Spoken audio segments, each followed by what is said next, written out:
Shalom. Welcome to Lights of the Nations. We are back to the Rambam, Maimonides, Hilchot Beit HaBechira, Laws of the Beit HaMikdash, the Holy Temple, in Chapter 5. And in our last session, we very briefly mentioned towards the end of that lesson the concept that is expressed in Halacha Bet of Chapter 5, Parakeh, the concept of the 5 different gates, entrances into the Temple Mount complex.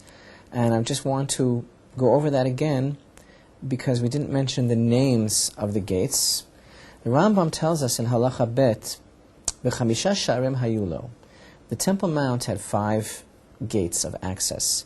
Echad min ha'ma'arav, 1 from the west, ve'echad min ha'mizrach, 1 from the east, ve'echad min ha'tzafon, 1 from the north, u'shnayim min ha'dorom, and 2 from the south. Rochav kol shar, 10 amot v'gavho esrim, v'yesh lahem delatot. The width of each gate was 10 amot, and the height 20, and they have doors. All of that we are familiar with, of course, after having discussed the Great Gate. And it's interesting that Maimonides does not mention the names of the gates in the Second Temple. Perhaps the reason for that is, perhaps this is in itself stylistically an indication of Maimonides' opinion and position that the whole reason that he is recording all of these halachot about the construction of the temple is to prepare his people for the rebuilding of the temple. And that, again, I wish people would realize when we are reading in the Rambam all of the laws pertaining to the building of the Holy Temple, we are not in a history course, we are not reading this for posterity, but rather the Rambam is giving us the instructions per the structure of Jewish tradition and law for how to rebuild the temple. So the reason that he doesn't list the names of the gates as are recorded in the Mishnah in Tractate Midot is really simply because he is writing for all time, writing towards the third temple, and the names will be different at that time. But according to his style, he's being consistent in that he is beginning from the west, which is the side of the Holy of Holies, and continuing. I do want to take this opportunity to describe to you the gates as we do learn about them in Tractate Midot. Rambam tells us there was one from the side of the west. And this is the gate which was referred to as, in the time of the Second Temple, was referred to as Shar Kiponus.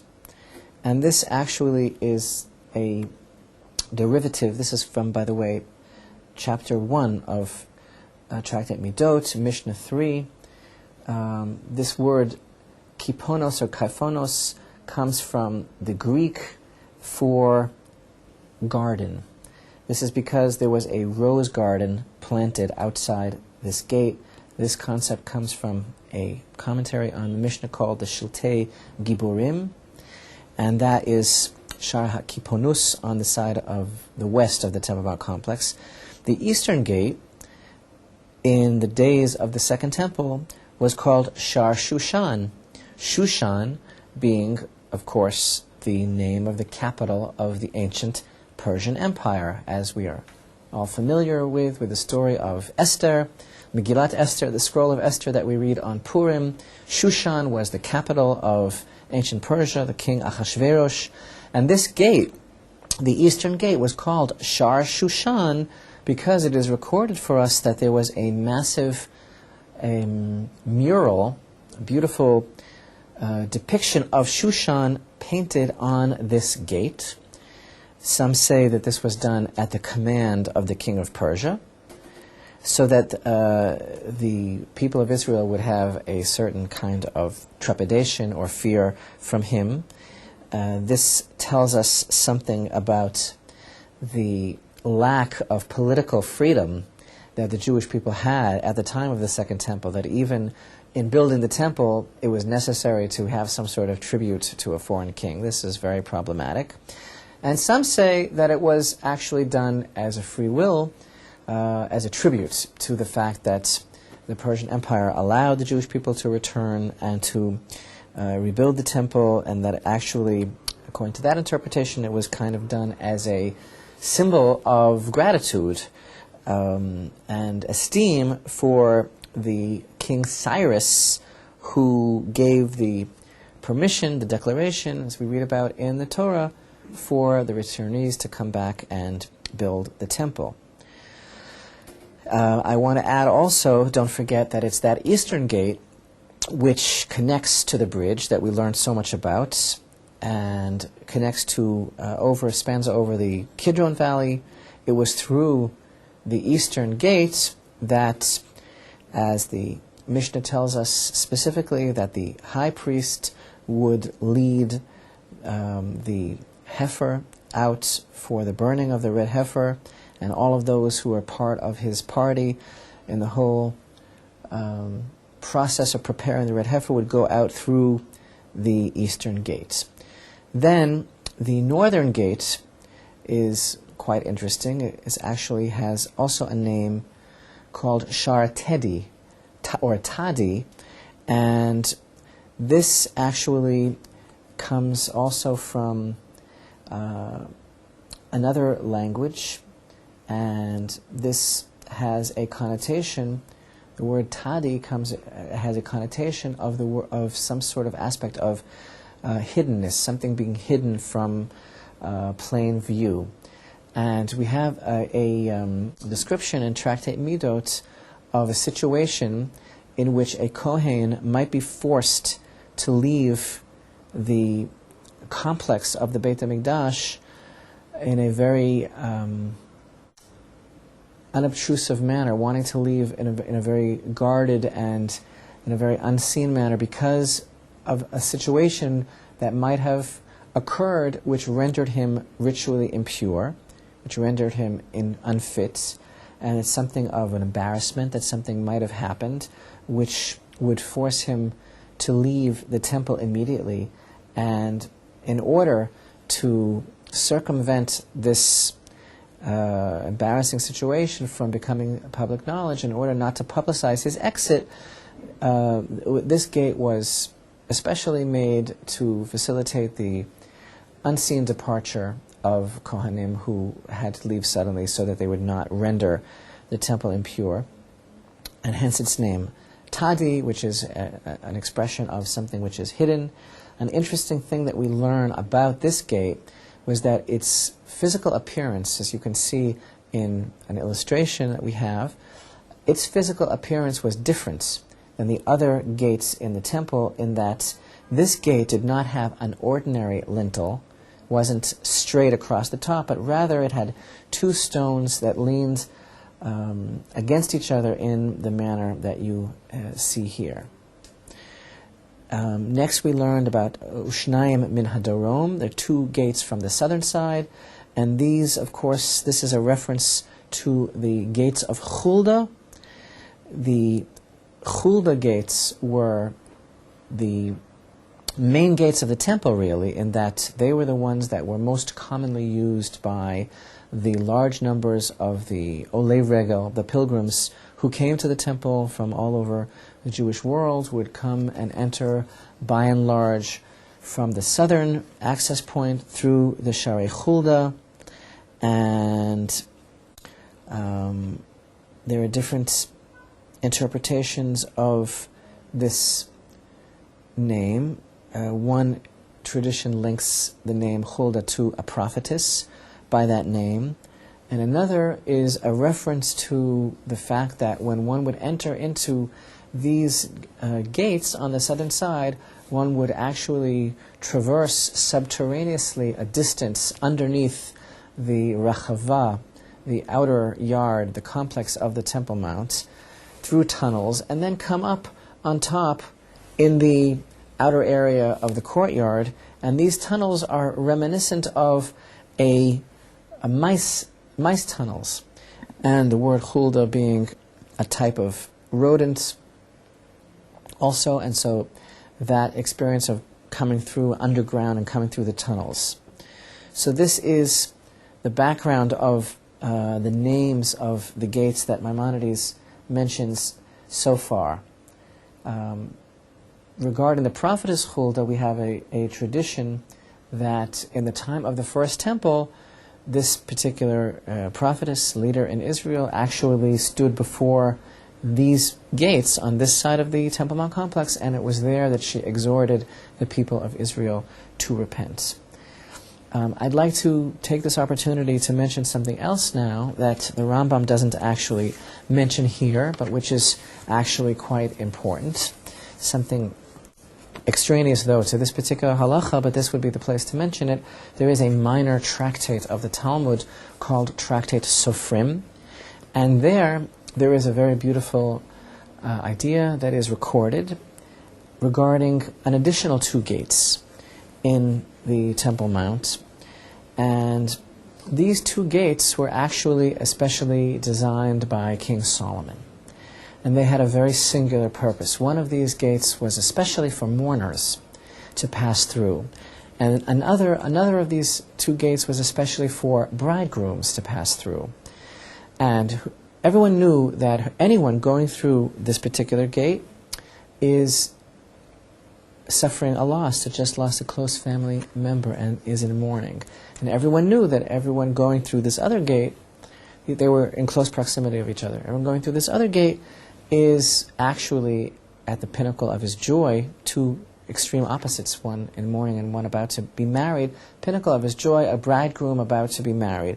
And we are taught that King Solomon, with great wisdom, actually designed these gates as a meeting point for the Jewish people, and all of those who came to the temple would actually sit there and wait for people to pass through these gates. And everyone knew whoever's passing through the gate for mourners needs to be consoled, and they would stand up and they would utter the traditional message of consolation. May you be consoled on your loss amongst the mourners of Zion, and may you also know from no further suffering in your life, and would bless this person. And whoever came through the other gate, the gate of bridegrooms, would receive a very hearty Mazal Tov, congratulations and best wishes. And by doing this, King Solomon actually was trying to inculcate, to root deeply within the fiber of the personality of his people, the desire to bestow acts of loving kindness upon each other. He was getting them used to this. He was accustoming them to seek out opportunities to show chesed, loving kindness to others. There are extremes in the world. There are people who are suffering. There are people who are joyous. And we need to, all of us, to be part of each other's experiences. So whether a person needs the commiseration and the empathy of someone because they have gone through a terrible loss, or whether someone needs us to show him our enthusiasm and our participation in his joy, both are equally important. And this way the people of Israel would grow accustomed to looking forward to opportunities of sharing this with others. These, according to a very important work by one of the early authorities called Kaftor Vaferach, these gates were on the east, and they were to the north of the gate of Shushan, according to him. Collectively, the 2 gates together were called the gates of mercy. Perhaps this is the origin of a term that's used today on the Temple Mount, the gates of mercy. The mercy gates is commonly used to refer to the gate on the eastern side of the Temple Mount, the double gate which is sealed off, which was sealed off by Muslims many hundreds of years ago. It's called in English alternatively the Mercy Gate or the Golden Gate. And because somewhere in that area, in that proximity, there was, in fact, in the time of King Solomon, the time of the first temple, there was a gate, 2 gates called the Gates of Mercy, because of the attribute of mercy which was displayed there by the Jewish people who were seeking to show loving kindness to their brethren. So something got transmigrated here, some idea that term refers to something over here. Perhaps that is the reason why this gate, that is quite famous, and we can see it here, commonly referred to as a landmark today in Jerusalem on the eastern side of the Temple Mount, having nothing to do, though, with an original gate from the time of the temple. This is a later gate. Perhaps this is the reason why it's become known as the Gates of Mercy, because there was in ancient times gates by that name somewhere in this area of the Temple Mount. So continuing now with Halacha Gimel in Parakeh, the third Halacha in the 5th chapter of Hilchot Beit HaBechira, Laws of the Chosen House. So now, having described the outer perimeters of the Temple Mount, the colonnade within the colonnade, the outer walls of the Temple Mount complex, and now we've discussed the gates in the walls of the Temple Mount complex, now we are moving in, further in. And the Rambam tells us in Halacha Gimel, we have this idea, Lifnim mimenu soreg makif saviv. Inwards, further in from the outer wall of the Temple Mount complex, there is a fence. And this is referred to by our sages. Actually, the origin of this word comes from the 2nd chapter and the 3rd Mishnah of that chapter in Tractate Midot. The word is soreg, and we'll write that as S-O-R-E-G. Samach Vav Reish Gimel. There was a soreg inward from the outer wall, and it was totally encompassing all around the Holy Temple itself, Makif Saviv, it was all around. Gavo Yud Tfachim, it was 10 Tfachim high. Now, there is some discussion as to the origin of this word soreg. What exactly does it come from? And according to one interpretation, it is an expression of something being perforated, something being with holes, and the idea that's commonly expressed regarding the soreg is that it was a lattice work, that it was constructed of wood, that was of parallel pieces that were interlaced, much as we would be familiar with the idea of a trellis, of a lattice work, so that one could actually peer through the components of this wall itself. And we find in another source the idea that there was a stone base for the soreg, and that the upper part was indeed these interlocking slats of wood like a lattice work, but that the base of it itself was made of stone. And this is some question as to exactly what the soreg consisted of. And the soreg completely surrounded the walls of the azara, of the inner court of the temple, from all sides. And the soreg actually served as a line of demarcation, as we're going to be learning about the concept of the soreg being that all of those who were on a certain level of preparation, preparedness, or purity were able to go past that point, and those who were not prepared were to remain up until that point. So this is a line of demarcation. The great commentator, the Rosh, explains that actually the main point, the main objective of this fence, of this wall, was related to the prohibition of carrying something on Shabbat from one domain to another.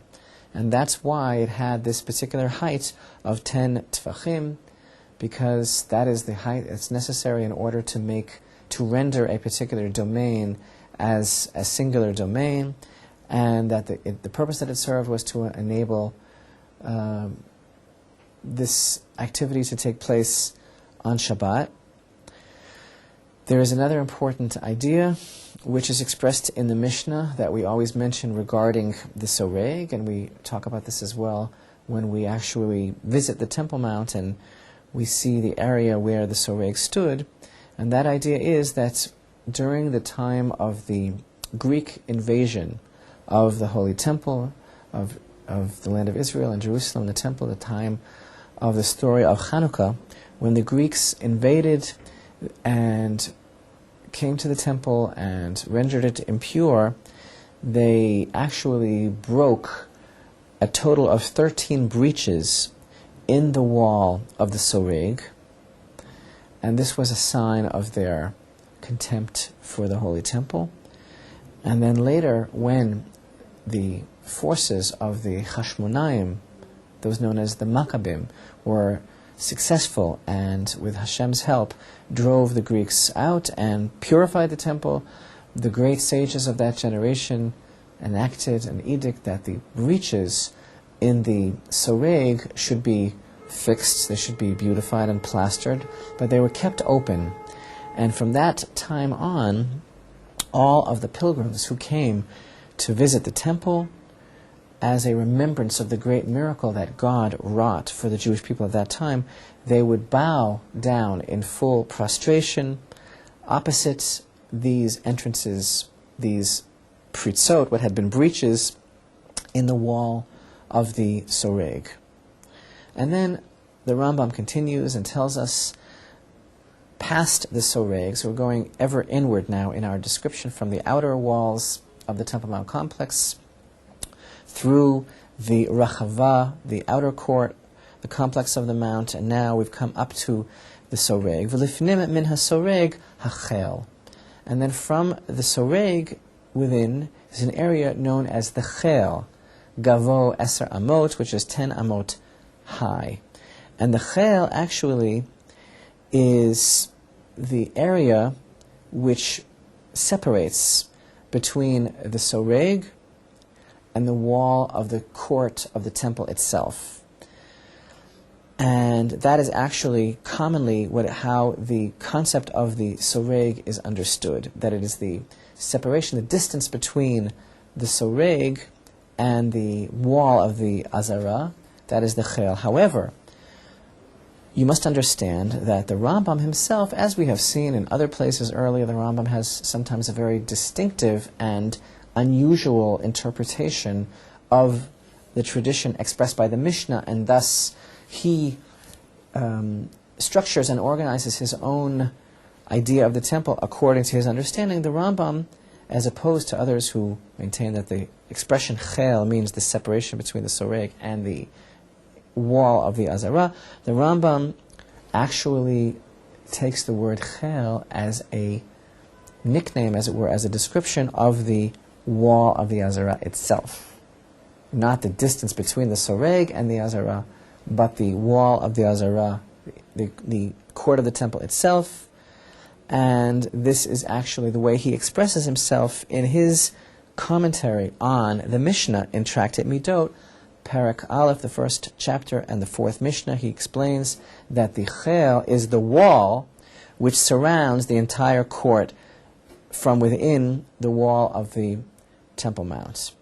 And of course, this shows us that according to his opinion, the wall of the court is 10 amot high, because here he tells us that the Chel is 10 amot high. And the Rambam here also tells us, V'alav hu omer bakinot, regarding this area of the Chel, there is a verse in the scroll of Lamentations that we find, V'ya'avel Chel v'choma, an expression of mourning over the Chel and the wall. The Rambam tells us this Chel referred to here, this Chel v'choma, referred to in this verse, it's actually a verse in Lamentations, and where is it exactly? It is Lamentations chapter 2 and verse 6. The Rambam explains to us that he understands from this, the expression of this verse, Lamentations 2 and verse 6, he understands from the juxtaposition of these words that the Chel is itself the Choma. V'ya'avel Chel v'choma, that the Chel is the wall itself of the Azara. So we are going further and further now into the center of the Temple Mount, towards the temple, and we're going to be continuing and studying now about the court of the temple itself. In the next halacha, halacha Daled, which we don't really have time to start now. We're going to be learning about the measurements of the courtyard and the gates of the court itself, the inner gates of the temple, and in the structure of the sanctuary itself. And we see everything about the tradition which the Rambam has recorded for us regarding every aspect of the Temple Mount complex, from the outer walls to the soreg, to the chel, to the measurements, to the gates, all been recorded for us. And as we have seen so clearly from the concept that we discussed in this halacha, concept of the names of the gates of the Holy Temple, that the purpose of our lessons, the purpose of the recording of all of these details is to take us towards the future, towards the rebuilding of the temple, when the gates will have new names, the time of the resting of the divine presence, the light to Israel, and the light to the nations. Light to the Nations is produced by the Temple Institute, Jerusalem, Israel. Dedications are available for upcoming Light to the Nations teachings. To make a dedication, please visit templeinstitute.org, the multimedia section, Light to the Nations, or email us at temple@temple.org.il. Your dedications help to make these productions possible.